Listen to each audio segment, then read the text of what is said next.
আসসালামু আলাইকুম। Sixth banking professional exam 2025 first part, JAIBB junior associate of institute of bankers Bangladesh এর একটি বিষয় বেসিক অ্যাকাউন্টিং। এই বেসিক অ্যাকাউন্টিং সাবজেক্টের উপর আজকে আমাদের ক্লাস অনুষ্ঠিত হবে। বেসিক অ্যাকাউন্টিং এর সাবজেক্ট কোড 102, মডিউল বি এর উপর আমাদের ক্লাস অনুষ্ঠিত হবে। আমি Rajib Khan, learn with Khan YouTube চ্যানেলের পক্ষ থেকে এই ক্লাসটি সরবরাহ করছি। আপনারা মডিউল এ এর ক্লাস আমাদের ইউটিউব চ্যানেলে পেয়ে যাবেন।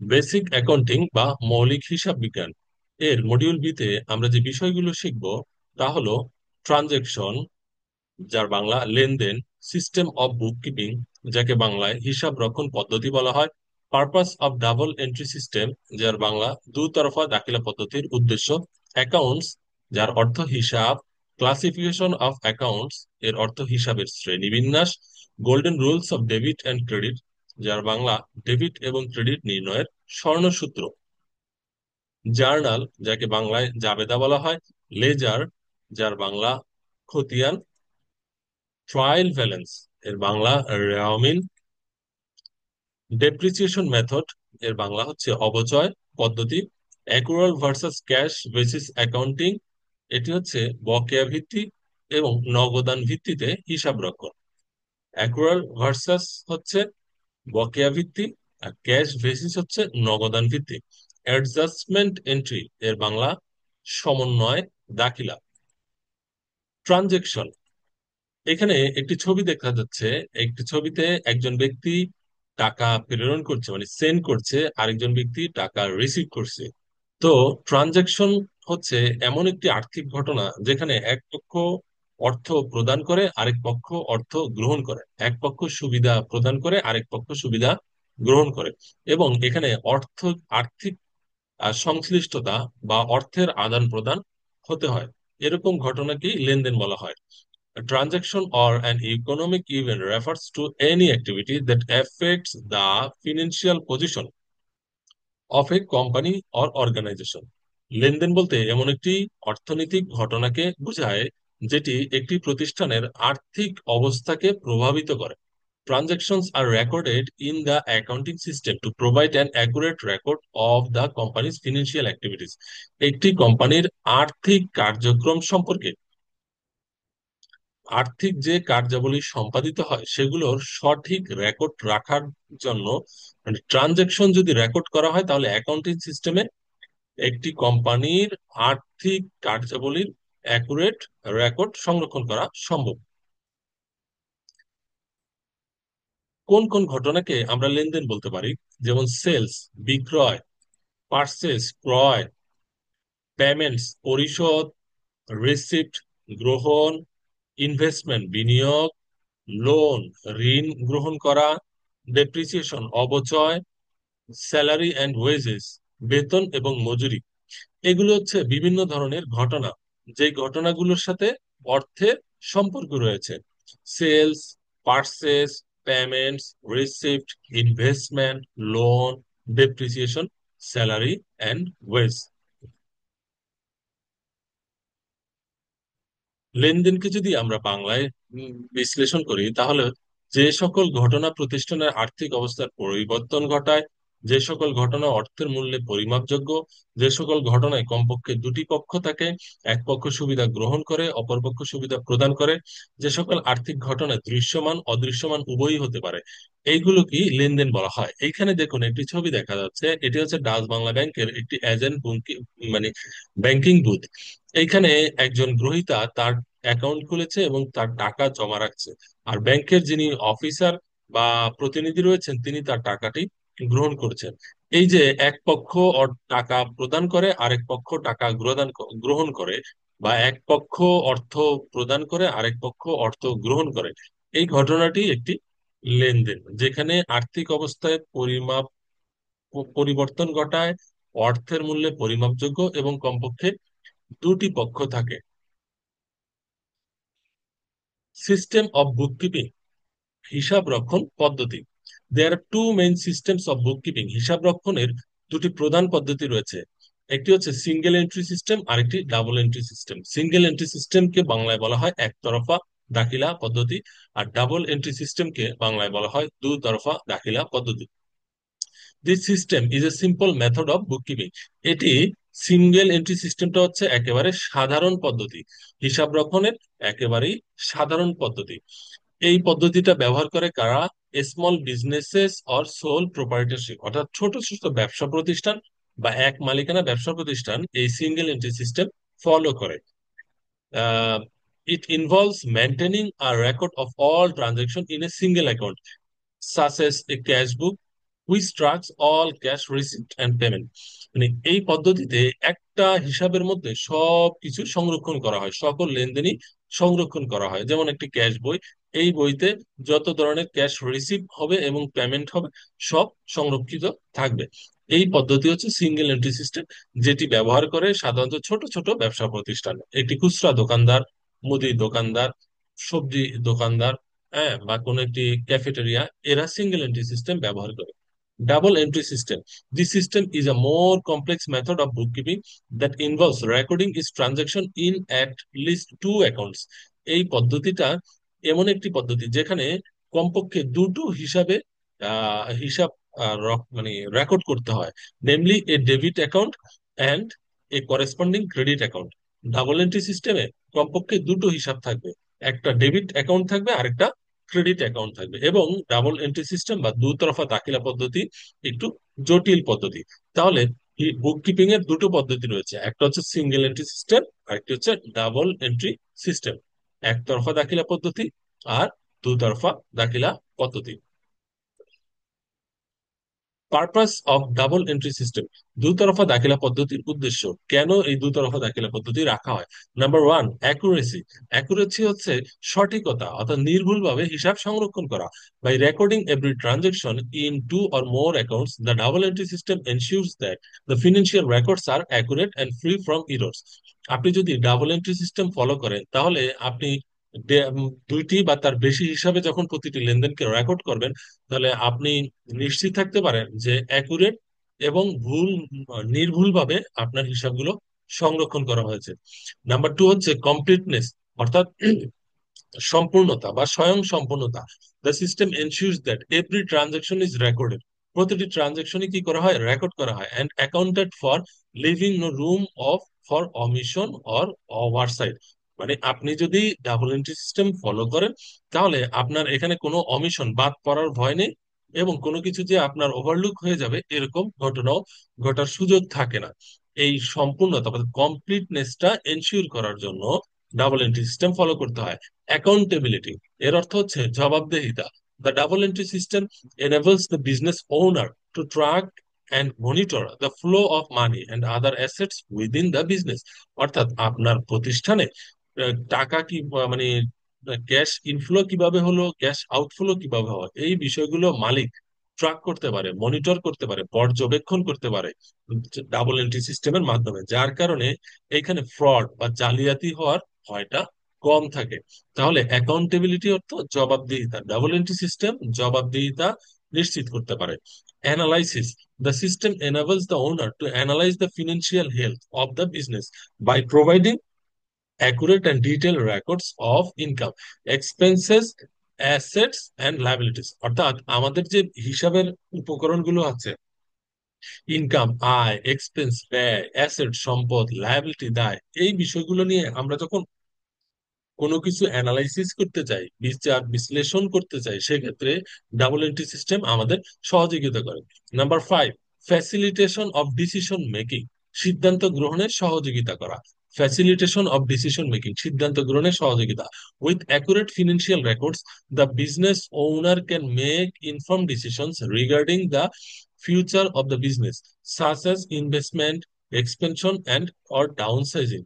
এই ডাবল এন্ট্রি সিস্টেমে আপনাকে সিদ্ধান্ত গ্রহণে সহযোগিতা করবে। অর্থাৎ আপনার যখন বিজনেস ওনার বা ম্যানেজমেন্ট অথরিটি ব্যবসা প্রতিষ্ঠানের ভবিষ্যৎ নিয়ে কোনো সিদ্ধান্ত নিবে, কোনো নতুন প্রজেক্টে বিনিয়োগ করবে অথবা সম্প্রসারণ করবে, এই জাতীয় সিদ্ধান্ত নেওয়ার ক্ষেত্রে ডাবল এন্ট্রি সিস্টেম আমাদের সহযোগিতা করে। তাহলে ডাবল এন্ট্রি সিস্টেমের উদ্দেশ্য কি? Number one, accuracy; number two, completeness; number three, accountability; number four, analysis; number five, facilitation of decision making।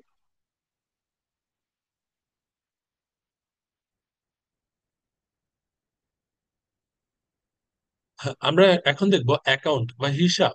এই অ্যাকাউন্ট কি জিনিস? হ্যাঁ, এই যে এখানে দেখতে পাচ্ছেন একটি ট্যাব দেখা যাচ্ছে। আমরা যখন মোবাইল ফোনে আমাদের কোনো অ্যাকাউন্ট স্টেটমেন্ট দেখি, তখন আইডি এবং পাসওয়ার্ড দিয়ে লগ ইন করে আমরা সেটি দেখতে পারি, আমার অ্যাকাউন্টে ব্যালেন্স কত টাকা আছে, কত টাকা ফান্ড এসেছে, কত টাকা ডিসবার্স হয়েছে। এই তো an account is an individual accounting record of increase and decrease in a specific asset, liability or owner's equity item।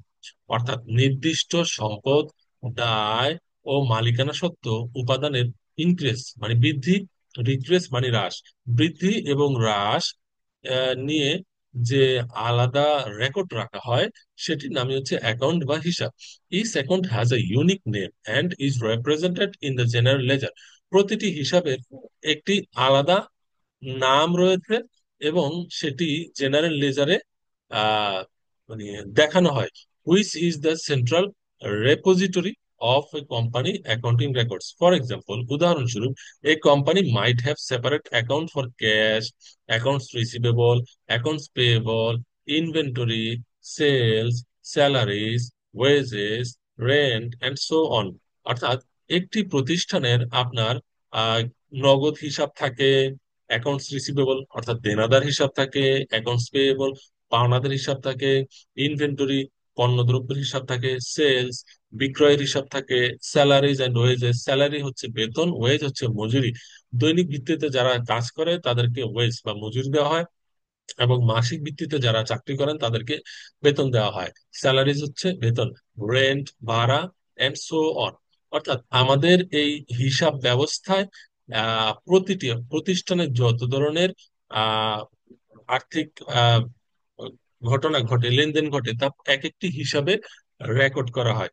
এই হিসাব হচ্ছে ইন্ডিভিজুয়াল অ্যাকাউন্টিং রেকর্ড, যেখানে একটি সম্পদ কিংবা দায় কিংবা মালিকানা সত্ত্বের বৃদ্ধি এবং হ্রাস দেখানো হয়। সেটা আমরা দেখব পরবর্তীতে, ছক আকারে দেখানো হবে আপনাদের। ক্লাসিফিকেশন অফ অ্যাকাউন্টস, হিসাবের শ্রেণীবিন্যাস। অ্যাকাউন্ট কত প্রকার আমরা একটু দেখি। নাম্বার ওয়ান, অ্যাসেটস, যার বাংলা সম্পদ। নাম্বার টু, লায়াবিলিটিস, যার বাংলা দায়। নাম্বার থ্রি, ওনার সিকিউরিটি, এটিকে বাংলায় বলা হয় মালিকানা সত্ত্ব। নাম্বার ফোর, রেভিনিউ, এর বাংলা আয়। নাম্বার ফাইভ, এক্সপেন্স, যাকে বাংলায় বলা হয় ব্যয়। তাহলে হিসাব প্রধানত কত প্রকার রয়েছে? পাঁচ প্রকার। অ্যাসেট, লায়াবিলিটিস, ওনার সিকিউরিটিস, রেভিনিউ, এক্সপেন্স। যদি আমরা বাংলায় বলি, সম্পদ, দায়, মালিকানা সত্ত্ব, আয়, ব্যয়। এবার আসুন এই হিসাবগুলোর সম্পর্কে আমরা একটু বিস্তারিত জানবো। অ্যাসেট কাকে বলে? Classification of account. অ্যাসেট হচ্ছে these are accounts that represent resources owned by a company that have economic value and are expected to provide future benefits।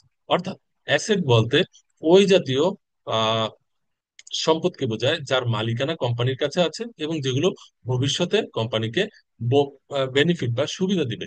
Example includes cash, accounts receivable, inventory, property, plant, equipment. ধরুন আপনার property রয়েছে, অর্থাৎ আপনার একটি building রয়েছে, তো বা land রয়েছে। তো আপনার যদি বিল্ডিং থাকে, সেখানে আপনার ভাড়া দিলে আপনি আয় করতে পারবেন এবং এটা একটি স্থাবর সম্পত্তি, দীর্ঘমেয়াদে এটি থাকবে। প্লান্ট, আপনার যদি কল কারখানা থাকে, সেখান থেকে আপনি পণ্য উৎপাদন করতে পারবেন, আপনাকে বছরের পর বছর সুবিধা দিবে। আপনার যদি ইকুইপমেন্ট থাকে, ধরুন আপনার প্রাইভেট কার রয়েছে, তো আপনি এটি ব্যবহার করে ভাড়া দিয়েও, রেন্টে কারে ভাড়া দিলে আপনি আয় করতে পারবেন, আবার আপনি নিজেও ব্যবহার করতে পারবেন বছরের পর বছর দীর্ঘমেয়াদে। তো এগুলো হচ্ছে আমাদের সম্পদ। আবার ক্যাশ, নগদ টাকা, নগদ টাকা আপনি চাইলে এই টাকা দিয়ে এই টাকা ইনভেস্ট করতে পারবেন। টাকা দিয়ে আপনি ব্যাংকে জমা রাখতে পারবেন, যেখান থেকে আপনি ভবিষ্যতে সুদ পাবেন। আবার আপনি গোল্ড কিনতে পারবেন, যেটা আপনি মানে মূল্য বৃদ্ধি হলে বিক্রি করলে টাকা পাবেন। আপনি শেয়ার মার্কেটে ইনভেস্ট করতে পারবেন, শেয়ারের মূল্য বৃদ্ধি পেলে আপনার লাভ হবে। তো সম্পদ হচ্ছে সেই জিনিস যেটা আমাদেরকে আহ দীর্ঘমেয়াদে সুবিধা দেয়, যার আর্থিক মূল্য রয়েছে এবং যেটা আমাদের মালিকানায় আছে। এবার আমরা দেখবো লায়াবিলিটি বা দায়। These are accounts that represent obligations owned by a company to other parties such as suppliers, লেন্ডার্স, employees. অর্থাৎ লায়াবিলিটি বলতে ওই বিষয়গুলোকে বোঝানো হয় যার মালিকানা হচ্ছে অন্য কারো কাছে। অর্থাৎ আমরা যখন কারো কাছে দায়ী থাকি বা আমাদের কারো কাছে কোনো টাকা পরিশোধ করতে হয়, ওই অংশটাই হচ্ছে আমাদের জন্য দায় বা লায়াবিলিটি। যেমন অ্যাকাউন্টস পেয়েবল, আমি যদি বাকিতে কোনো পণ্য ক্রয় করি, তাহলে দোকানদারকে আমাকে টাকা পরিশোধ করতে হবে, সেটা হয়তো 2 দিন পরে বা 1 সপ্তাহ পরে বা 1 মাস পরে। তো এই যে টাকা পরিশোধ করতে হবে, এটি হচ্ছে আমার জন্য দায়। লোনস পেয়েবল, আমি যদি কোনো ব্যাংক থেকে ঋণ নিয়ে থাকি, তাহলে ঋণের ইন্টারেস্ট দিতে হবে এবং ঋণের মানে প্রিন্সিপাল অ্যামাউন্ট পরিশোধ করতে হবে, এটি আমার জন্য দায়। স্যালারিজ পেয়েবল, আমি যদি কোনো ব্যক্তিকে আমার প্রতিষ্ঠানে মানে নিয়োগ দেই, তাকে আবার প্রতি মাসে মাসে আমাকে বেতন দিতে হবে, তাহলে এটি আমার জন্য লায়াবিলিটি। স্যালারিজ পেয়েবল, যদি বকেয়া কোনো বেতন থাকে, আর মান্থলি যে বেতন দেওয়া হয় সেটা তো এক্সপেন্স, যদি কোনো বেতন বকেয়া হয়ে যায় সেটা হয়ে যায় লায়াবিলিটি বা দায়। Equity account, these are accounts that represent the residual interest in the assets of a company after deducting liabilities. অর্থাৎ আপনি সম্পদ থেকে দায় বা মালিক দায় বিয়োগ করার পরে যা থাকবে তার নাম হচ্ছে ইকুইটি বা মালিকানা সত্ত্ব। এই মালিকানা সত্ত্বের ভিতরে আছে common stock, retained earnings, dividend. Revenue account, revenue অ্যাকাউন্টের বাংলা হচ্ছে রাজস্ব হিসাব। These are accounts that represent the inflow of economic resources to a company as a result of its business activities. আপনি ব্যবসা প্রতিষ্ঠান পরিচালনা করার ক্ষেত্রে যে কাজগুলো করার মাধ্যমে আপনার আয় হবে, মানে রাজস্ব আসবে, সেটি হচ্ছে রেভিনিউ অ্যাকাউন্ট। যেমন সেলস রেভিনিউ, আপনি যদি বিক্রি করেন তাহলে আপনি পণ্য দিয়ে দিবেন, বিনিময়ে আপনি টাকা পাবেন, সেখান থেকে আপনার আয় হবে। আপনি যদি কোনো ব্যাংকে টাকা জমা রাখেন, এফডিআর ফিক্সড ডিপোজিট করে রাখেন, সেখান থেকে আপনি ইন্টারেস্ট পাবেন। হ্যাঁ, আপনি যদি সেভিংস অ্যাকাউন্ট করেন আপনি ইন্টারেস্ট পাবেন। রেন্টাল রেভিনিউ, আপনি যদি একটি ফ্ল্যাট ভাড়া দেন বা আপনার একটি দোকান রয়েছে সেই দোকান ভাড়া দেন, তাহলে সেখান থেকে আপনি ভাড়া পাবেন, রাজস্ব পাবেন, আয় হবে। তাহলে রেভিনিউ অ্যাকাউন্ট হচ্ছে কি, আমরা যেই যেই খাত থেকে আয় করি সেগুলোকে বলা হয় রেভিনিউ অ্যাকাউন্ট, যেমন sales revenue, interest revenue, rental revenue. এবার আসুন এক্সপেন্স অ্যাকাউন্ট। এক্সপেন্স অ্যাকাউন্ট হচ্ছে ব্যয় হিসাব। These are accounts that represent the outflow of economic resources from a company as a result of its business activities. Expense অ্যাকাউন্টের মধ্যে রয়েছে আমাদের ওই জাতীয় ঘটনা যেই ঘটনার দ্বারা আমাদের ব্যয় হয়, যেমন কস্ট অফ গুডস সোল্ড, পণ্য ক্রয় বাবদ যে ব্যয়, স্যালারিজ বেতন দেওয়ার কারণে যে ব্যয়, ওয়েজ মজুরি দেওয়ার কারণে যে ব্যয়, রেন্ট ভাড়া দেওয়ার কারণে যে ব্যয়। একই বিষয়, আপনি যদি কারো কাছ থেকে কোনো মানে বাসা ভাড়া নিয়ে থাকেন তাহলে মাসে আপনাকে টাকা দিতে হবে। আপনি যদি দোকান ভাড়া নিয়ে থাকেন তাহলে আপনাকে মাসে ভাড়া দিতে হবে। যদি আপনি ভাড়া মানে দেন তাহলে আপনার জন্য সেটি হবে ব্যয়, আর আপনি যদি কারো নিকট থেকে ভাড়া পান সেটি আপনার জন্য আয়। ভাড়া পেলে হবে রেভিনিউ অ্যাকাউন্ট, আর ভাড়া প্রদান করলে হবে এক্সপেন্স অ্যাকাউন্ট। তাহলে অ্যাকাউন্ট গুলো কয় প্রকার দেখলাম? 5 প্রকার। কি কি? Asset account, liability account, equity account, revenue account, expense account. যদি আমরা বাংলায় বলি কি হবে? সম্পদ হিসাব, দায় হিসাব, মালিকানা সত্ত্ব হিসাব, আয় হিসাব, ব্যয় হিসাব। এবার আসুন আমরা ডেবিট আর ক্রেডিট সম্পর্কে জানবো। ডেবিট এবং ক্রেডিট, এই ডেবিট ক্রেডিট কি জিনিস? হিসাবের আমরা যেমন বললাম ডাবল এন্ট্রি সিস্টেম বা দুই তরফা দাখিলা পদ্ধতি, তার উপকরণ হচ্ছে সেখানে বলা হয়েছে কমপক্ষে দুটো পক্ষ থাকবে, একটি ডেবিট একটি credit. Golden rules of debit and credit, debit credit নির্ণয়ের স্বর্ণসূত্র। অ্যাসেটস, অ্যাসেট হচ্ছে কি সম্পদ। এই সম্পদটা কখন ডেবিট হবে? সম্পদ যদি বৃদ্ধি পায় তাহলে ডেবিট হবে, debit increases an asset account. আর সম্পদ যদি হ্রাস পায় তাহলে সেটা ক্রেডিট হবে। অর্থাৎ সম্পদ বৃদ্ধি পেলে হবে ডেবিট, আর সম্পদ হ্রাস পেলে হবে ক্রেডিট। লায়াবিলিটি অ্যাকাউন্ট, লায়াবিলিটি শব্দের অর্থ হচ্ছে দায়। লায়াবিলিটিটা কখন ডেবিট হবে? যদি দায় হ্রাস পায় তাহলে হবে ডেবিট, আর যদি দায় বৃদ্ধি পায় তাহলে হবে ক্রেডিট। এবার আসুন মালিকানা সত্ত্ব বা ওনার সিকিউরিটি। ওনার সিকিউরিটি কখন ডেবিট হবে? ওনার সিকিউরিটি ডেবিট হবে যদি ওনার সিকিউরিটি হ্রাস পায়, ডিক্রিজ করে। আর ওনার সিকিউরিটি যদি বৃদ্ধি পায় তাহলে হবে ক্রেডিট। তাহলে এখানে দেখুন ডেবিট আর ক্রেডিট, এই যে একটা দাঁড়িপাল্লা দেখা যাচ্ছে, ডেবিট এবং ক্রেডিট দুই পাশ কি হতে হবে? সমান হতে হবে।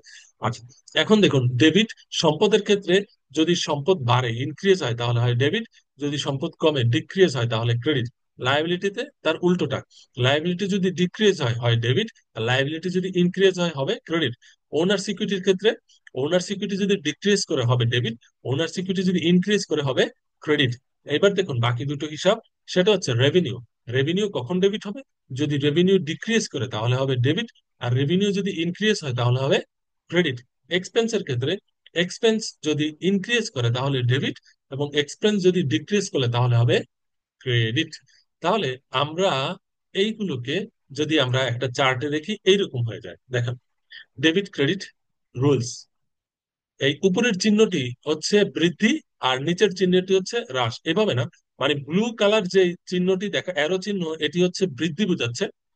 আর এই যে খয়েরি কালার, যে মানে এটা নীল কালার এবং এটি দুঃখিত বেগুনি রং এবং খয়েরি রং, বেগুনি রঙের যে চিহ্নটি দেখা যাচ্ছে ঊর্ধ্বমুখী, এটি হচ্ছে ডেবিট, এটি হচ্ছে আপনার ঊর্ধ্বমুখী চিহ্ন। ডেবিট হতে পারে, ক্রেডিট হতে পারে। আর এই যে খয়েরি রঙের যে চিহ্নটি, এটি হচ্ছে নিম্নমুখী চিহ্ন, মানে এটি বৃদ্ধি বোঝাবে, এটি হ্রাস বোঝাবে। এটি আপনারা ছবি দেখলেই বুঝতে পারছেন। এখন অ্যাসেটটা ডেবিট হয় কখন, যখন অ্যাসেটটা বৃদ্ধি পায়। আর যখন অ্যাসেটটা হ্রাস পায় তখন হয় ক্রেডিট। লাইবিলিটিতে তার উল্টোটা, লাইবিলিটি যখন হ্রাস পায় তখন হয় ডেবিট, আর লাইবিলিটি যখন বৃদ্ধি পায় তখন হয় ক্রেডিট। ইকুইটিটা হচ্ছে যখন হ্রাস পায় তখন হয় ডেবিট, আর ইকুইটি যখন বৃদ্ধি পায় তখন হয় ক্রেডিট। রেভিনিউ যখন হ্রাস পায় তখন হয় ডেবিট, রেভিনিউ যখন বৃদ্ধি পায় তখন হয় ক্রেডিট। এক্সপেন্স যখন বৃদ্ধি পায় তখন হয় ডেবিট, আর এক্সপেন্স যখন হ্রাস পায় তখন হয় credit. Summary of debit oblique credit rules, debit credit নির্ণয় করার রুলস। এটা এখানে আরেকটি চার্টে আমরা দেখাচ্ছি। প্লাস চিহ্ন মানে বৃদ্ধি পাবে, আর মাইনাস চিহ্ন মানে হ্রাস পাবে। অ্যাসেট যখন প্লাস হয়, বৃদ্ধি পায়, তখন ডেবিট হয়। অ্যাসেট যখন মাইনাস হয় তখন ক্রেডিট হয়। লায়াবিলিটি যখন মাইনাস হয় তখন ডেবিট হবে, লায়াবিলিটি যখন প্লাস হবে তখন ক্রেডিট হবে। ওনার্স ইকুইটি, ওনার্স ক্যাপিটাল যখন মাইনাস হবে তখন ডেবিট হবে, যখন প্লাস হবে তখন ক্রেডিট হবে। তারপরে রেভিনিউ যখন মাইনাস হবে তখন ডেবিট হবে, আর রেভিনিউ যখন প্লাস হবে তখন ক্রেডিট হবে। এক্সপেন্স যখন প্লাস হবে তখন ডেবিট হবে, আর এক্সপেন্স যখন মাইনাস হবে তখন ক্রেডিট হবে। ভিউয়ার্স, আমরা বেসিক অ্যাকাউন্টিং এর মডিউল বি এর ক্লাস করছি। মডিউল বি হচ্ছে recording and processing of accounting information. Basic steps involve in recording a transaction. একটা ট্রানজেকশন রেকর্ড করার ক্ষেত্রে কি কি স্টেপ ফলো করতে হয়? Number one, identify the accounts affected by the transaction. অর্থাৎ এই লেনদেনের দ্বারা কোন কোন হিসাবগুলো এফেক্টেড হবে, প্রভাবিত হবে, সেটা আইডেন্টিফাই করতে হবে। Number two, determine the accounts to be recorded. কোন হিসাবটা রেকর্ড করা হবে সেটা ডিটারমাইন করা হবে। Number three, record the transaction in the general ledger. এই ট্রানজেকশনটাকে জেনারেল লেজার বা সাধারণ খতিয়ানে উল্লেখ, মানে রেকর্ড করতে হবে, পোস্টিং দিতে হবে। Number four, post to subsidiary ledger. আচ্ছা, কিছু হিসাব থাকে যেটা জেনারেল লেজারে রেকর্ড হয় না, সেগুলোকে সাবসিডিয়ারি লেজারে রেকর্ডভুক্ত করতে হবে, যেমন অ্যাকাউন্টস রিসিভেবল আর অ্যাকাউন্টস পেয়েবল, এগুলো সাবসিডিয়ারি লেজারে রেকর্ড হয়। Number five, prepare a trial balance. যখন লেজার কমপ্লিট হয়ে গেল, তার পরবর্তীতে করতে হবে ট্রায়াল ব্যালেন্স, যাকে বাংলায় রেওয়ামিল বলা হয়। Number six, prepare financial statement. হ্যাঁ, এই পর্যায়ে এসে আর্থিক বিবরণী, যেমন income statement, balance sheet, cash flow statement, owner security statement, এগুলো প্রস্তুত করতে হবে। Number seven, close the book. এবং সবার শেষে গিয়ে মানে হিসাব নিষ্পত্তি করতে হবে। ক্লোজ দ্য বুক, হিসাবের বই ক্লোজ করতে হবে। তাহলে অ্যাকাউন্ট, একটা ট্রানজেকশন যখন ঘটে যায়, সেই ট্রানজেকশন ঘটার পরে রেকর্ডিং করার যে স্টেপ, সেই স্টেপগুলো কি কি, সাতটা ধাপ রয়েছে। Number one, identify the accounts affected by the transaction. Determine the number two, determine the amount to be recorded. Number three, record the transaction in the general ledger. Number four, post to subsidiary ledger. Number five, prepare a trial balance. Number six, prepare financial statement. Number seven, close the books. এখন আমরা দেখবো journal, যাকে বাংলায় বলা হয় জাবেদা। A journal is a record of financial transaction that are entered in chronological order. অর্থাৎ তারিখের ধারাবাহিকতা অনুযায়ী, সময়ের ধারাবাহিকতা অনুযায়ী প্রতিটি ট্রানজাকশন বা লেনদেনকে রেকর্ড করা হয় যেখানে, তাকে বলা হয় journal. It is the first step in the accounting cycle. এটা হচ্ছে হিসাব রক্ষণ প্রক্রিয়ার প্রথম ধাপ, and provides a detailed record of all the financial transactions that occur in a business. একটা ব্যবসায় যত ধরনের লেনদেন সংঘটিত হয় তার সবকিছুই এই জাবেদা বইতে অন্তর্ভুক্ত থাকে, জার্নাল বইতে অন্তর্ভুক্ত থাকে। The journal is used to record transaction before they are posted to general ledger. Ledger করার আগে জার্নাল করতে হয়। লেজার করার আগে কি করতে হয়? জার্নাল। আগে হয় জার্নাল, তারপর হয় laser. Each transaction is recorded in a separate journal entry that includes the date of transaction, the accounts involved, the amount of transaction, and a brief description of the transaction. হ্যাঁ, প্রতিটি জার্নালে আপনার কি কি তথ্য থাকে, সেটা হচ্ছে কত তারিখে লেনদেন সংঘটিত হলো, এখানে কত টাকা জড়িত, এর একটা সংক্ষিপ্ত বর্ণনা।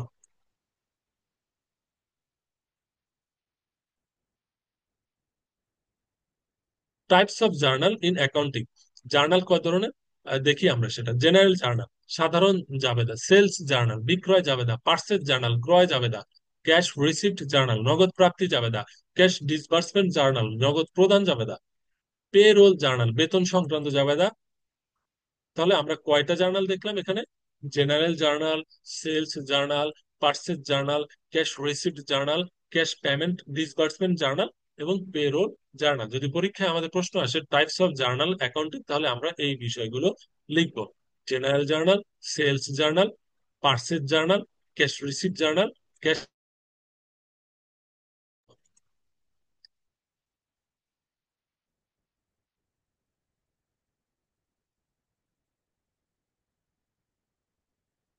Types of journal.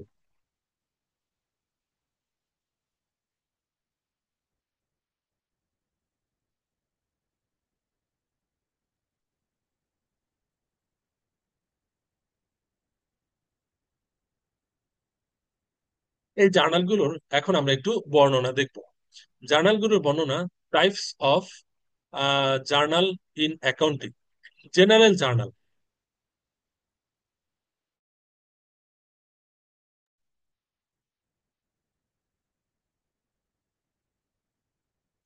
General journal, এই জার্নালে কি কি বিষয় অন্তর্ভুক্ত হয়?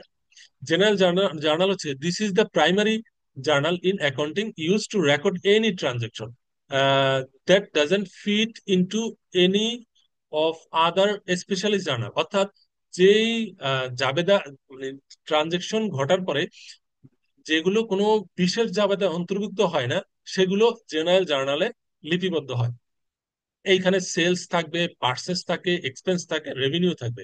আচ্ছা, এখন সেলস জার্নালে কোন কোন ধরনের বিক্রয় হয়? যদি কোনো ক্ষেত্রে বাকিতে বিক্রয় করা হয়, মানে অন ক্রেডিট, বাকিতে যদি কোনো কিছু সেলস করা হয়, সেক্ষেত্রে সেটা হবে সেলস জার্নাল।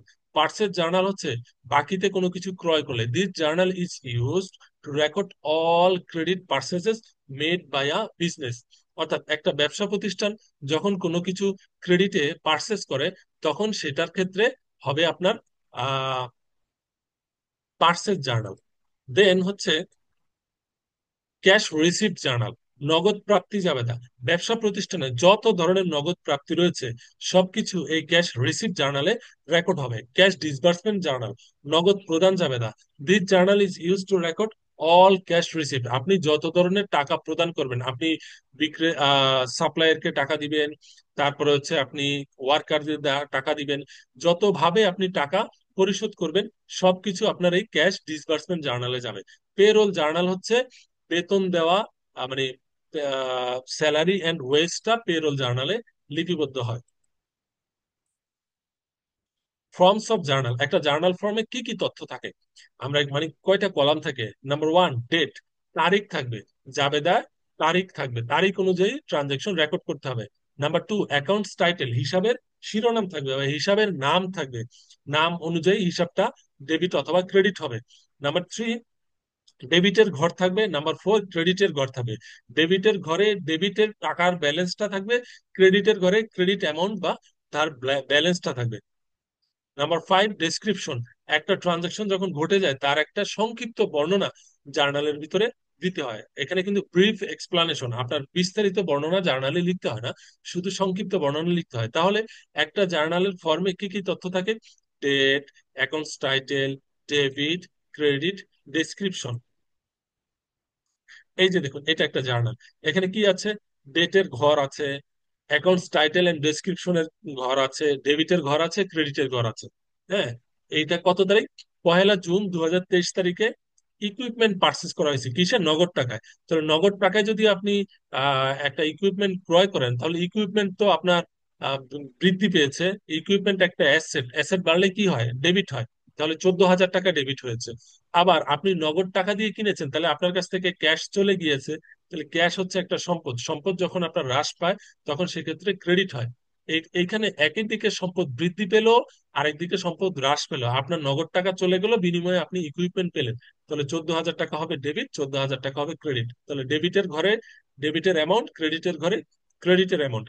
আর এখানে একটা বর্ণনা দেওয়া হয়েছে যে first bracket equipment purchase from cash, এটা হচ্ছে জার্নাল। হ্যাঁ, মিস্টার করিম আপনার 14,000 টাকা ক্যাশে একটা ইকুইপমেন্ট ক্রয় করলো, সেটার আমরা জার্নাল লিখলাম। এখন আমরা দেখবো লেজার। লেজার মানে কি? লেজার মানে হচ্ছে আপনার খতিয়ান। দেখুন এখানে একটা ছবি দেখা যাচ্ছে, বেসিক অ্যাকাউন্টিং টার্মস। অ্যাকাউন্টিং এর ক্ষেত্রে আমাদের কি কি বিষয় জড়িত? আমাদের বিষয়গুলো হচ্ছে revenue, expense, asset, liability, equity. পাঁচটা জিনিস আমাদের অ্যাকাউন্টিং এর হিসাবের মধ্যে রয়েছে। লেজার কাকে বলে? A ledger is a record keeping system that tracks all financial transaction of a business.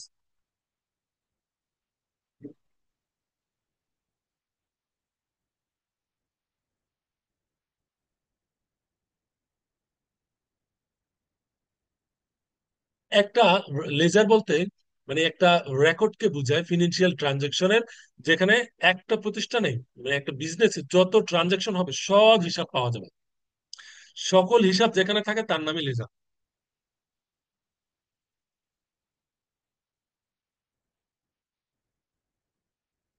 It is a set of accounts that are use to maintain the financial records of a company. একটা কোম্পানির আর্থিক রেকর্ডটা যেখানে maintain করা হয় সেটাই হচ্ছে laser.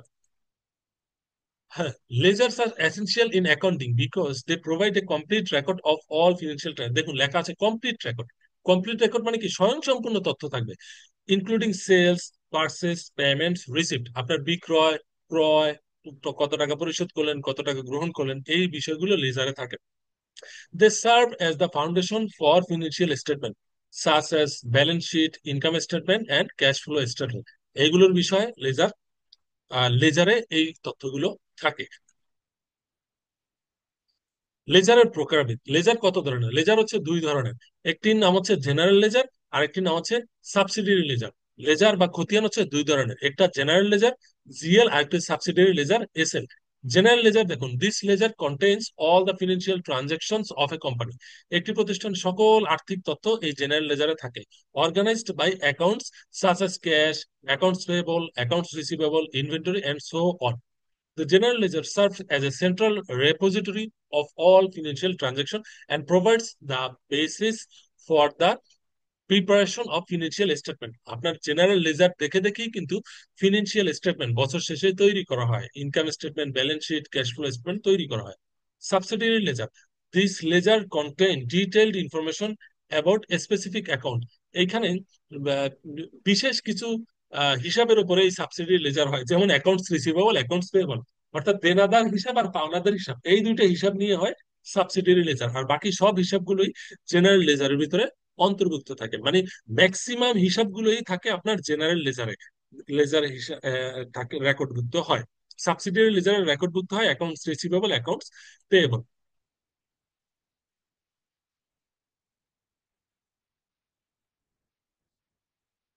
আচ্ছা, একটা লেজারের যে ফর্ম, সেই ফর্মের ভিতরে কি কি তথ্য থাকবে? Number one, account title. Account title হচ্ছে হিসাবের শিরোনাম। এটা লেজারের যে বইয়ের উপরেই এটা থাকবে, বা লেজার পৃষ্ঠার উপরে এটা থাকবে। Number two, account number. হিসাবের প্রতিটি হিসাবের এক একটি নাম্বার থাকে, সেই নাম্বারটা লেজারে থাকবে। নাম্বার থ্রি, ডেট, তারিখ। তারিখ অনুযায়ী লেজার রেকর্ড করা হয়। এবং এই রেকর্ডটা করা হয় ক্রোনোলজিক্যাল অর্ডারে। এই রেকর্ডটা করা হয় ক্রোনোলজিক্যাল অর্ডারে, মানে তারিখের ধারাবাহিকতা অনুযায়ী। Number three, description.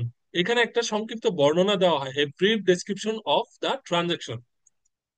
Number four, debit and credit column.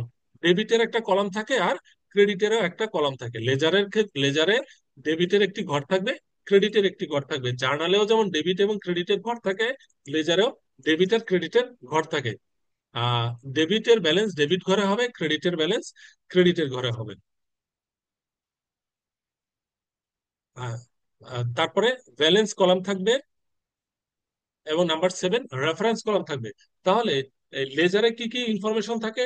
লেজারে প্রথমে থাকবে অ্যাকাউন্টস টাইটেল, তারপরে অ্যাকাউন্ট নাম্বার, তারপরে ডেট, তারপরে ডেসক্রিপশন, তারপরে debit and credit column, number 6 balance column, number 7 reference column. এই বিষয়গুলো একটা লেজারে থাকে। Accounts title, accounts number, date, description, debit and credit column, balance column, reference column.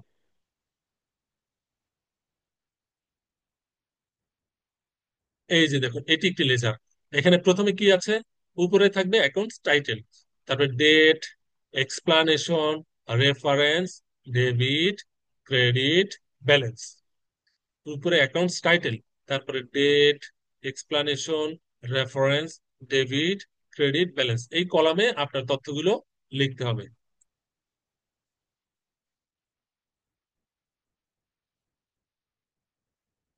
Basic accounting, মৌলিক হিসাব বিজ্ঞান, module B, processing and recording of accounting information. এবার আসুন আমরা দেখব ইম্পর্টেন্স অফ লেজার। লেজার বা খতিয়ানের গুরুত্ব কি? Record keeping, number one, record keeping. Ledger serves as a permanent and organised record of all financial transactions of a business. একটা ব্যবসা প্রতিষ্ঠানের সকল আর্থিক ঘটনার একটা স্থায়ী রেকর্ড হিসেবে লেজার কাজ করে। They provide a historical record of financial activities which can be referred to in case of disputes or audit. যখন আপনার ভবিষ্যতে অডিট করা হয় বা কোনো আপত্তি নিষ্পত্তির বিষয় আসে, তখন এই লেজার দেখে সেটি সম্পাদন করা যায়। Number two, accuracy. Ledgers ensure accuracy in financial reporting by maintaining a record of every financial transaction that occurs. This helps in preventing errors and discrepancies in accounting records. Accuracy. Number three, classification. শ্রেণীবিন্যাসকরণ. Ledger help classify transactions into various accounts based on their nature and purpose. Eh, This helps in analyzing financial statements and making informed business decision. অর্থাৎ আপনার এই শ্রেণীবিন্যাস করার ক্ষেত্রে laser ভূমিকা পালন করে। Preparation of financial statement, আপনি যে বছর শেষে ফিনান্সিয়াল স্টেটমেন্ট প্রস্তুত করে প্রতিটি ব্যবসায়িক প্রতিষ্ঠান বা আর্থিক প্রতিষ্ঠান income statement, balance sheet, cash flow statement, owner security statement, এগুলো প্রিপেয়ার করার ক্ষেত্রে লেজার গুরুত্বপূর্ণ ভূমিকা পালন করে। কারণ লেজারের হিসাবগুলো থেকে হয় ট্রায়াল ব্যালেন্স, ট্রায়াল ব্যালেন্স হওয়ার পরে হয় আপনার ব্যালেন্স শিট, ট্রায়াল ব্যালেন্সের পরবর্তীতে অ্যাডজাস্টমেন্ট, পরবর্তীতে balance sheet. Then number five, budgeting and forecasting. আপনি যে একটি প্রতিষ্ঠানের জন্য বাজেট করবেন, আগামী এক বছর কোন কোন খাতে ব্যয় হবে, কোন কোন খাতে আয় হবে, এবং আপনি যে ফিউচার প্ল্যানিং করবেন, সেগুলোর ক্ষেত্রেও লেজার আপনাকে সহযোগিতা করবে।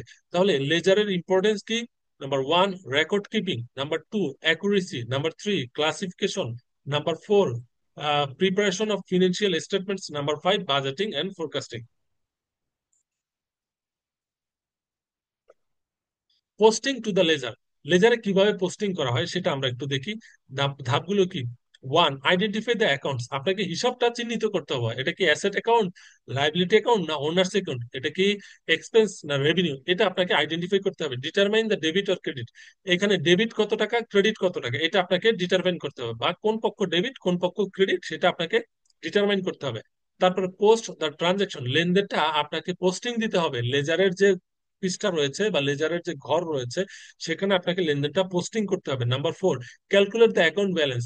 আপনি পোস্টিং করার পরে আগের যে ব্যালেন্স ছিল তার থেকে বর্তমানের যে ব্যালেন্স, এটার সাথে আপনাকে ক্যালকুলেশন করতে হবে, ব্যালেন্সের জের বের করতে হবে। Number five, verify the accuracy. আপনাকে অ্যাকুরেসিটা ভেরিফিকেশন করতে হবে, অর্থাৎ ট্রানজাকশনটা সঠিকভাবে ডেবিট হলো কিনা, সঠিকভাবে ক্রেডিট হলো কিনা, এবং এই ট্রানজাকশন পোস্টিং হলো কিনা, এটা শেষে গিয়ে ভেরিফাই করতে হবে। তাহলে ধাপগুলো কি কি? এক, identify the accounts, determine the debit or credit, post the transaction, calculate the account balance, এবং ভেরিফাই দ্য অ্যাকুরেসি।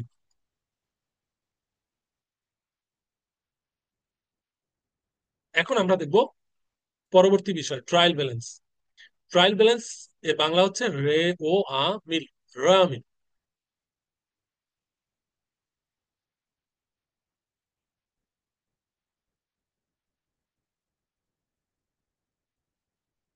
ট্রায়াল ব্যালেন্সকে বাংলায় রেওয়া মিল বলা হয়। ট্রায়াল ব্যালেন্স কি জিনিস দেখেন, আমরা ধাপগুলো, প্রথম ধাপ ছিল আমাদের জার্নাল, দ্বিতীয় ধাপ ছিল লেজার, এখন আমরা তৃতীয় ধাপে চলে আসছি। তৃতীয় ধাপ কি? Trial balance. আসুন, a trial balance is a list of all the balances of the ledger account that at a specific point of time, অর্থাৎ একটা নির্দিষ্ট সময়ে আপনার লেজারের যত অ্যাকাউন্ট থাকে সেই অ্যাকাউন্ট গুলোকে নিয়ে একটা লিস্ট করা হয়, একটা তালিকা করা হয়। এই তালিকাটার নাম ট্রায়াল ব্যালেন্স। যে তালিকা করা হয় সেই তালিকাটার নাম trial balance. It is prepare to ensure that the total debit equals the total credit. যদি আপনারা যে হিসাব করলাম, জার্নাল করলাম, লেজার করলাম, এখন টোটাল ডেবিটের টাকাটা আর টোটাল ক্রেডিটের যে টাকা বা ব্যালেন্স, দুই পাশটা মিল সঠিক আছে কিনা সেটা যাচাই করার জন্য বা সেটা মিলানোর জন্য এই ট্রায়াল ব্যালেন্স করা হয়।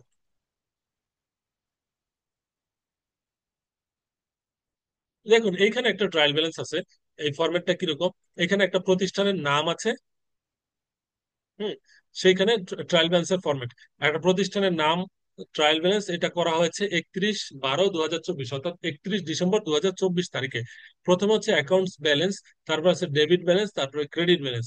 অ্যাকাউন্ট ব্যালেন্সের প্রথমে আছে ক্যাশ, ক্যাশ কত টাকা, 30,000 টাকা। স্যালারি এক্সপেন্স আছে কত, 20,000 টাকা। আর ব্যাংক লোন আছে 50,000 টাকা। এখন ক্যাশ তো আমার জন্য সম্পদ, এজন্য এটি ডেবিট হয়েছে। স্যালারি এক্সপেন্স একটি ব্যয়, ব্যয় হলে কি হয়, ডেবিট হয়। তাহলে এই 20,000 টাকা ডেবিট হয়েছে। ব্যাংক লোন, ব্যাংক থেকে যখন আমরা কোনো লোন নেই, তাহলে সেইটা আমার জন্য একটা দায়। কেন? কারণ লোনের টাকা আমাকে শোধ করতে হবে, ইন্টারেস্ট দিতে হবে, প্রিন্সিপাল দিতে হবে, এটা আমার জন্য একটা দায়, লাইবিলিটি। তো দায় হলে সেটা কি হবে, ক্রেডিট হবে। আমরা গোল্ডেন রুলের ক্ষেত্রে দেখলাম যে দায় যদি বৃদ্ধি পায় ক্রেডিট হয়। তাহলে ব্যাংক লোন হয়েছে ক্রেডিটের ঘরে, কত টাকা লোন নিয়েছি, 50,000। এখন এটা ট্রায়াল ব্যালেন্স হচ্ছে কাজ কি, যোগ করা। ডেবিটের ঘরগুলো যোগ করলে কত হয়, 30,000 আর 20,000 কত হয়, 50,000। আর ক্রেডিটের ঘর যোগ করলে 50,000, দুই পাশের ঘর মিলে গেছে, ডেবিটও 50,000, ক্রেডিটও।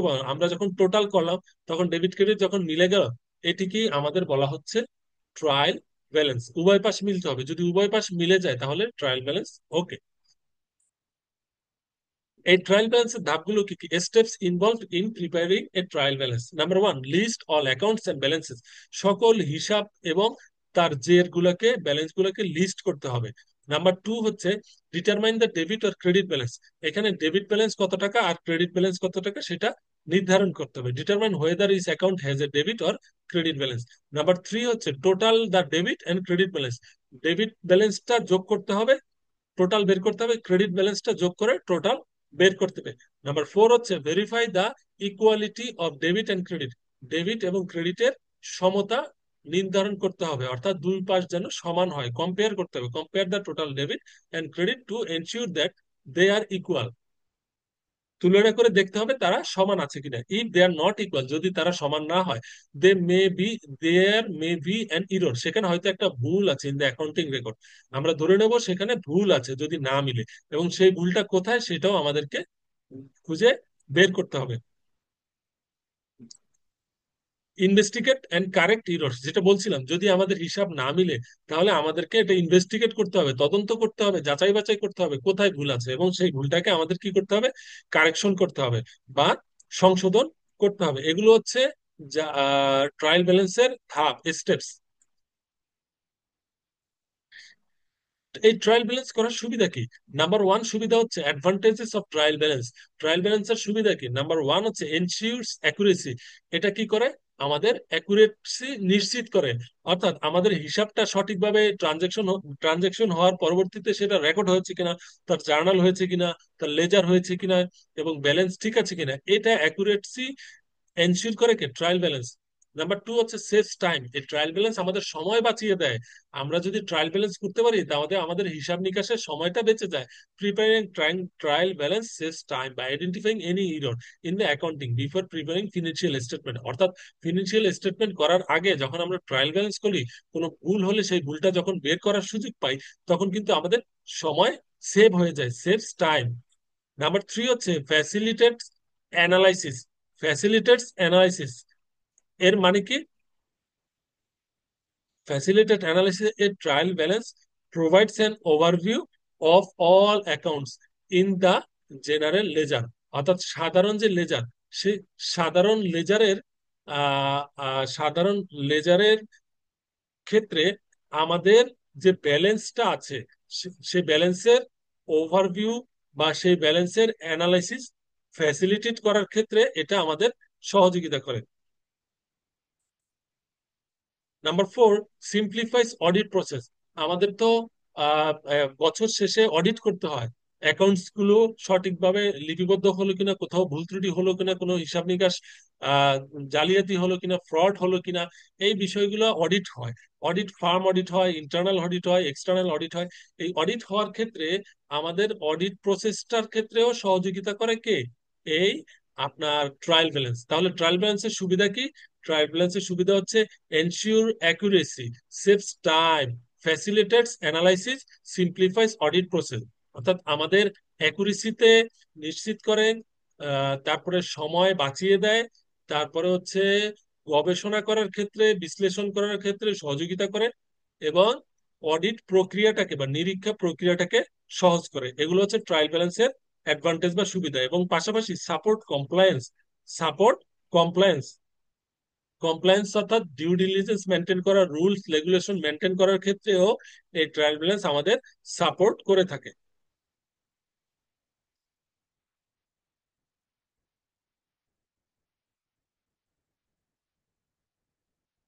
এই ট্রায়াল ব্যালেন্সের লিমিটেশন আছে কিছু। লিমিটেশন মানে সীমাবদ্ধতা। কোথায় কোথায় সীমাবদ্ধতা আছে আমরা সেটা একটু দেখি।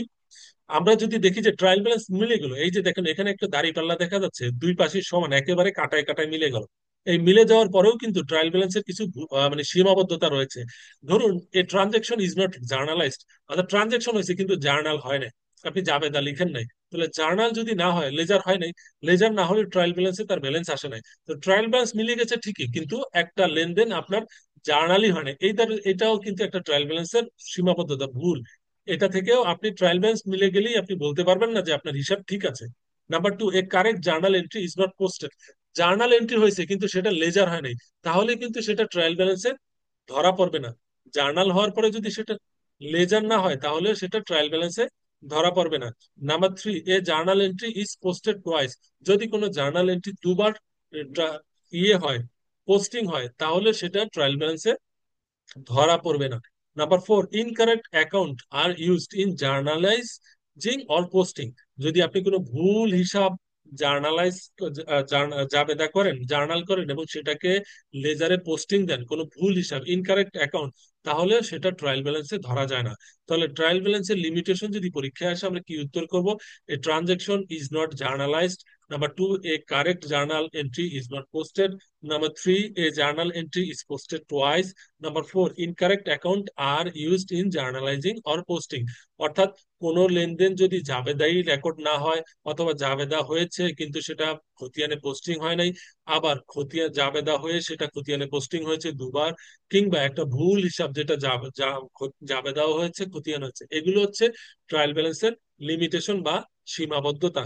আরেকটা জিনিস হচ্ছে offsetting error are are made in recording an amount of a transaction. এই ভুলগুলো মানে এই সমস্যাগুলো ট্রায়াল ব্যালেন্সের লিমিটেশন। এই ট্রায়াল ব্যালেন্স করার ক্ষেত্রে আমরা আহ, আরো একটি জিনিস দেখি, সেটা হচ্ছে কিছু কিছু ভুল আছে যেটা ট্রায়াল ব্যালেন্সে ডিটেক্ট করা যায়। Errors can be detected in the trial balance. Trial balance করার ক্ষেত্রে এই ভুলগুলো আপনারা ডিটেক্ট করতে পারবেন। সেই ভুলগুলো কি কি?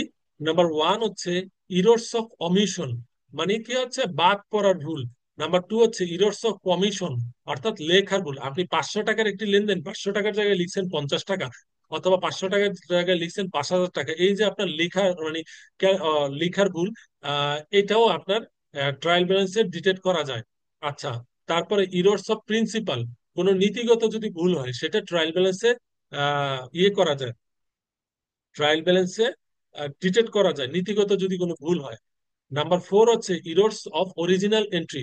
অরিজিনাল এন্ট্রি অর্থাৎ কোনো মৌলিক দাখিলাতে যদি আপনার ভুল হয়, সেটা ট্রায়াল ব্যালেন্সে ডিটেক্ট করা যায়। তাহলে কয় ধরনের ভুল ট্রায়াল ব্যালেন্সে ডিটেক্ট করা যায় বা নির্ণয় করা যায়? Number one, errors of omission. Number two, errors of commission. Number three, errors of principle. Number four, errors of original entry. হ্যাঁ, ইরর্স অফ অমিশন হচ্ছে যেমন এ সেল মেড, একটা বিক্রয় হয়েছে but it is not recorded in the বই, মানে বিক্রয় হয়েছে কিন্তু আপনার বইতে এটার কোনো রেকর্ডই নাই। এগুলোকে বলে ইরর্স অফ অমিশন। হ্যাঁ, তাহলে errors of omission, errors of commission, errors of principal, errors of original entry, এই ভুলগুলো ট্রায়াল ব্যালেন্সে ডিটেক্ট করা যায়। আচ্ছা, ডিটেক্ট করা যায় না এরকম ভুল আছে, সেই ভুলগুলো কি কি? সেই ভুলগুলো আমরা একটু দেখি। যে ভুলগুলো ট্রায়াল ব্যালেন্স ডিটেক্ট করতে পারেন, errors that can not be detected in the trial balance. Number one হচ্ছে ইরর্স অফ ডুপ্লিকেশন। আপনার যদি কোনো জিনিস দুবার মানে ডুপ্লিকেট করা হয়, মানে ধরুন হচ্ছে একটা জালিয়াতি করা হয়, জাল করা হয়, আপনি একটা মানে ক্রয় করেছেন কিন্তু সেটা আপনার দুবার রেকর্ড হয়েছে, অথবা এই যে ঘটনাটা হয়, এটা হচ্ছে ইরর্স অফ ডুপ্লিকেশন। এটা আপনি ট্রায়াল ব্যালেন্সে ধরতে পারবেন না। নাম্বার টু হচ্ছে errors of compensating.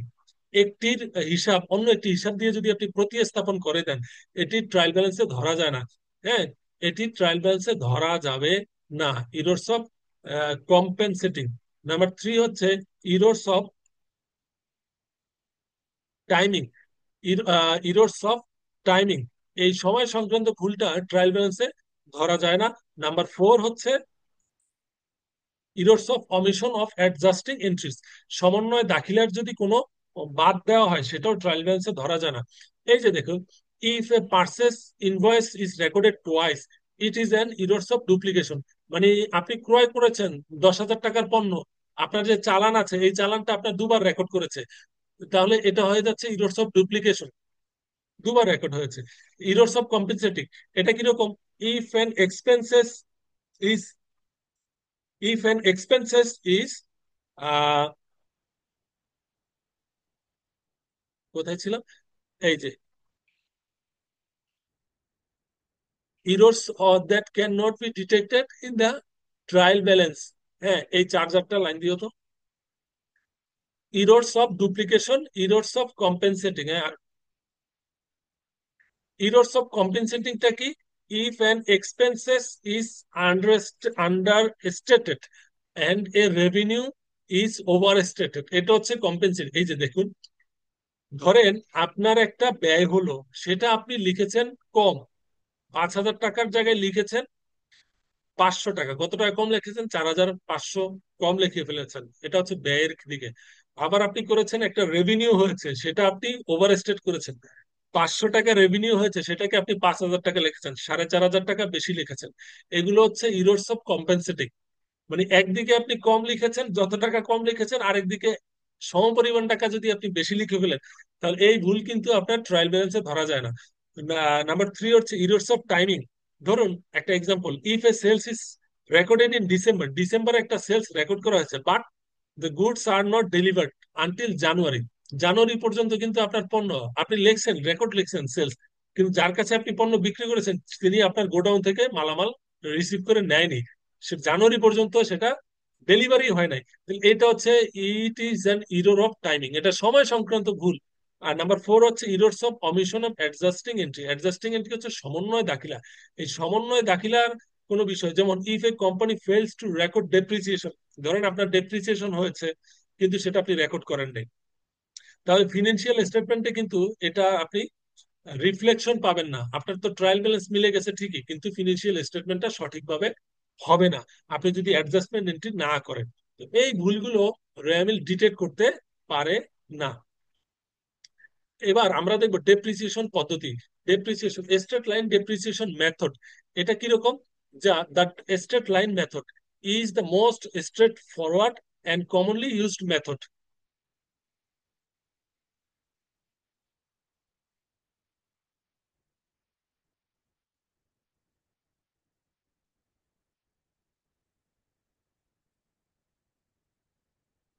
The straight line method is the most straightforward and commonly used method। মানে ডেপ্রিসিয়েশন হচ্ছে অবচয়। ধরেন আপনি একটি প্রাইভেট কার ক্রয় করলেন 2025 সালে, কত টাকা দিয়ে? 25 লক্ষ টাকা দিয়ে। আজ থেকে 20 বছর পর বা 10 বছর পর এটার মূল্য কি এইরকম থাকবে? থাকবে না। এটি যখন পুরনো হয়ে যাবে, এটি যখন দীর্ঘদিন ব্যবহার করবেন, এটি যখন প্রায় অনেক কিলোমিটার রান করবে, তখন এই গাড়ির ইঞ্জিন, মেশিনারিজ এগুলো দুর্বল হবে, কার্যকারিতা নষ্ট হবে। হ্যাঁ, এখন আপনি আহ নতুন একটি গাড়ি যত দ্রুত চালাতে পারবেন, পুরনো হয়ে গেলে এর চালানোর গতিও কমে যাবে। তো এক সময় 20-30 বছর, 20 বছর পরে এটি কিন্তু 25 লক্ষ টাকায় আর আপনি বিক্রি করতে পারেন। বিক্রি করলে এর দাম হয়ে যাবে 5 লক্ষ টাকা বা 6 লাখ 7 লক্ষ টাকা এইরকম, বা তারও কমও হতে পারে। হ্যাঁ, আবার দুর্ঘটনা ঘটলে গাড়ি ড্যামেজ হয়, হ্যাঁ, তারপরে এই নানা সমস্যা, সময়ের সাথে সাথে যে কোনো কল কবজার কার্যকারিতা কমে যায়। এই যে একটা সম্পত্তি এখন একটা মূল্য রয়েছে, হ্যাঁ, 20 বছর পরে, 15 বছর পরে, 30 বছর পরে মূল্য কমে যাবে, 10 বছর পরে মূল্য কমে যাবে। তো প্রতি বছর বছর আমরা একটা হিসাব করে দেখব কতটুকু মূল্য তার কমে। ওই মূল্যটা তার যে ক্রয় মূল্য থাকে সেখান থেকে বছরের পর বছর বাদ দিয়ে দিতে হবে। এই যে মূল্যটা হ্রাস করে দেওয়া হচ্ছে এটার নামই মানে ডেপ্রিসিয়েশন। ডেপ্রিসিয়েশন বা অবচয়। এই ডেপ্রিসিয়েশনটা হচ্ছে ওই সম্পত্তিটি কতটুকু ক্ষয় হলো, এক বছর কতটুকু ক্ষয় হলো, সেটি ক্যালকুলেট করা হয় এই ডেপ্রিসিয়েশনের মাধ্যমে। ডেপ্রিসিয়েশন ক্যালকুলেটর কয়েকটি ফর্মুলা রয়েছে, এর মাঝে সবচেয়ে বেশি ব্যবহৃত হয় এবং সবচেয়ে সহজ যে ফর্মুলা তার নাম হচ্ছে স্ট্রেট লাইন মেথড। আচ্ছা, এটা কিভাবে হয় দেখি আমরা। স্ট্রেট লাইন মেথড এর বাংলা হচ্ছে, দেখেন, স্ট্রেট লাইন সরল রৈখিক, এটার নাম হচ্ছে সরল রৈখিক পদ্ধতি। সরল রৈখিক অবচয় পদ্ধতি ফর্মুলা হচ্ছে cost of asset minus salvage value divided by useful life. অর্থাৎ আপনি যত টাকা দিয়ে ক্রয় করলেন সেটা হচ্ছে কস্ট অফ অ্যাসেট। আমি প্রাইভেট কার ক্রয় করলাম কত টাকা দিয়ে? 25 লক্ষ টাকা দিয়ে। আচ্ছা, সেলভেজ ভ্যালু কি? এটা বিক্রি করা, এটা 10 বছর পরে এর মূল্য যা থাকবে, ধরুন 10 বছর পরে এর মূল্য হয়ে যাবে 5 লক্ষ টাকা। হ্যাঁ, তাহলে সেলভেজ ভ্যালু হচ্ছে 5 লক্ষ টাকা। সেলভেজ ভ্যালু মানে হচ্ছে একেবারে মেয়াদ উত্তীর্ণ হয়ে যাওয়ার পরে, হ্যাঁ, বিক্রি করলে যে মূল্য পাওয়া যায়, ভগ্নাবশেষ মূল্য বলে এটাকে, ভেঙে চুরে গেছে, নষ্ট হয়ে গেছে, অকেজো হয়ে গেছে, এটা বিক্রি করলে যে মূল্য পাওয়া যায় তার নাম সেলভেজ ভ্যালু। সেলভেজ ভ্যালু পাবো কত টাকা?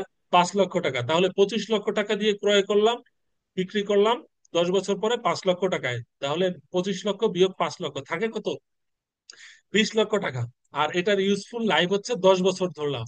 তাহলে 20 লক্ষকে আমরা 10 বছর দিয়ে যদি ভাগ করি, তাহলে প্রতি বছরে আমাদের কি আসবে?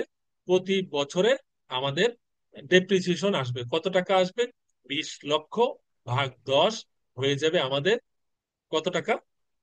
পার ইয়ারে 2 লক্ষ টাকা করে চলে আসবে। 10 বছরে সেটা 20 লক্ষ টাকা গিয়ে দাঁড়াবে। তো এইটা হচ্ছে formula straight line. Straight line depreciation method, cost of asset minus salvage value divided by useful life. এখন আসুন, আরেকটি পদ্ধতি রয়েছে unit of activity depreciation method.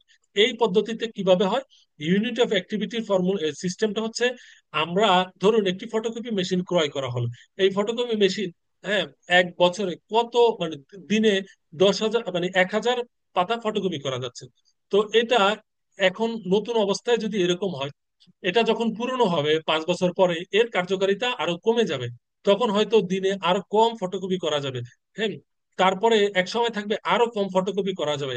এই ইউনিট অফ অ্যাক্টিভিটিটা হচ্ছে একটা সম্পদ থেকে বা একটা অ্যাসেট থেকে আমি কতটুকু কাজ সম্পাদন করতে পারবে, কতটুকু কাজ সম্পাদন করতে হবে, এস্টিমেটেড অ্যাক্টিভিটি। হ্যাঁ, তাহলে cost of good sold minus salvage value divided by total estimated activity into actual activity during period. এটা হচ্ছে ইউনিট অফ অ্যাকাউন্ট বা হিসাবের একক পদ্ধতিতে অবচয় নির্ধারণ করা। হ্যাঁ, declining balance method, declining balance depreciation method, এটা কি জিনিস? এটা হচ্ছে, দেখেন, নাম দেখে বোঝায় ডিক্লাইনিং ব্যালেন্স মানে ক্রম হ্রাসমান, ক্রম হ্রাসমান অবচয় পদ্ধতি। এখানে প্রতি বছর বছর অবচয়টা হ্রাস পাবে। স্ট্রেট লাইন মেথডে প্রতি বছর অবচয় সমান থাকে। এই বছর 5,000 হলে আগামী বছর 5,000, তারপরের বছর 5,000।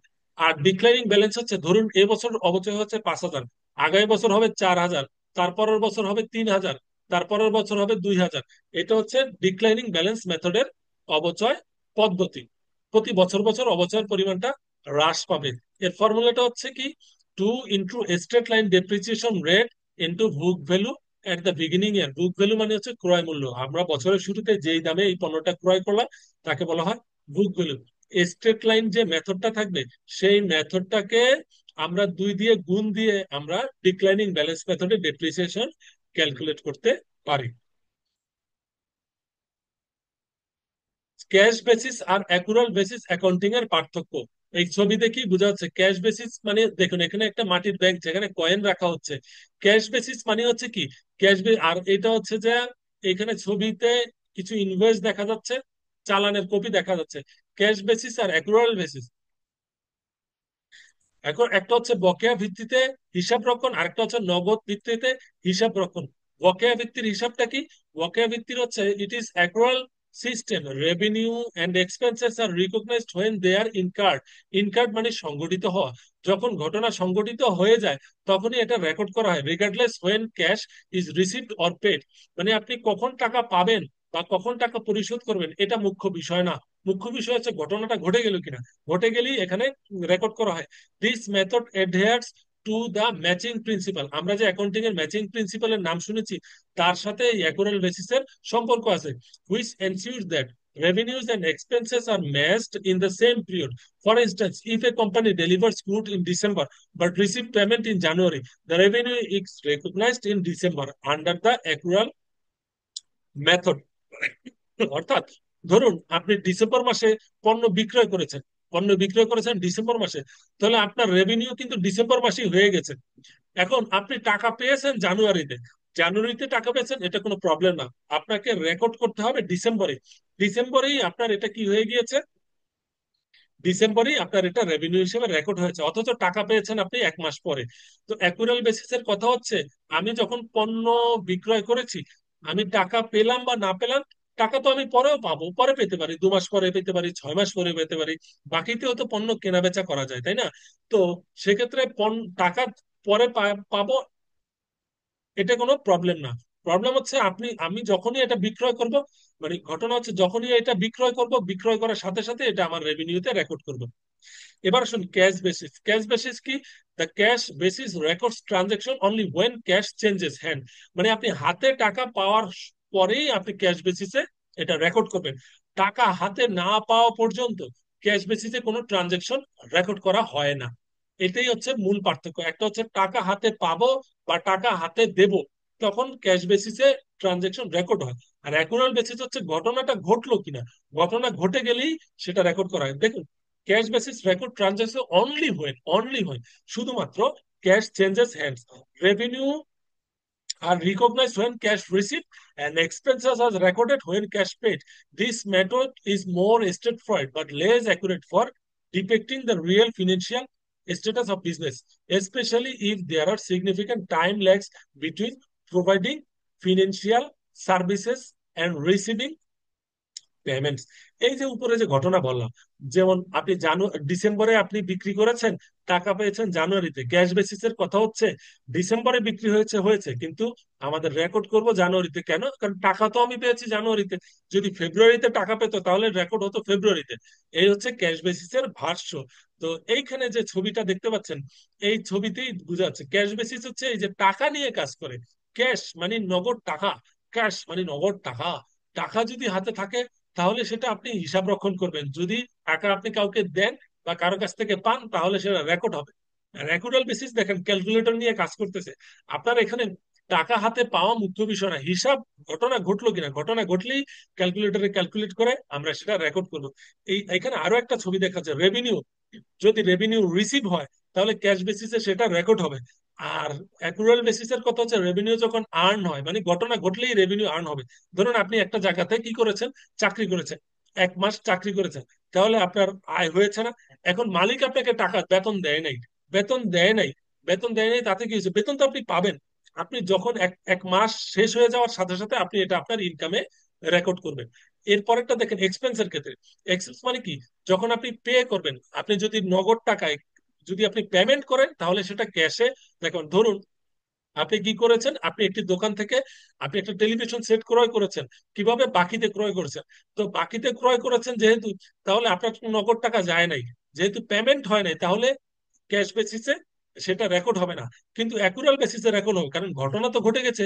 আপনি তো টেলিভিশন নিয়ে চলে এসেছেন, আপনি কি করেছেন, সিঙ্গারের শোরুম থেকে একটা টেলিভিশন নিয়ে এসেছেন, যেহেতু নিয়ে এসেছেন তাহলে আপনার ঘটনা ঘটেছে, ইনকার্ড হয়েছে, এক্সপেন্স ইনকার্ড হলেই সেটা রেকর্ডভুক্ত করতে হবে।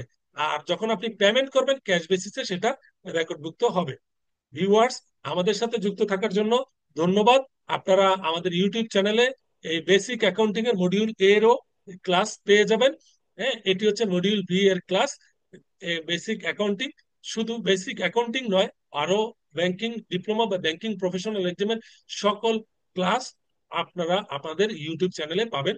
ইউটিউব চ্যানেলটি সাবস্ক্রাইব করে রাখবেন এবং এখান থেকে নিয়মিত প্রস্তুতি নিতে পারবেন ঘরে বসেই। আমি Rajib Khan, senior officer, learn with Khan YouTube চ্যানেলের পক্ষ থেকে বিদায় নিচ্ছি। সবাই ভালো থাকবেন, সুস্থ থাকবেন এবং ভালো করে প্রস্তুতি নেবেন। আল্লাহ হাফেজ।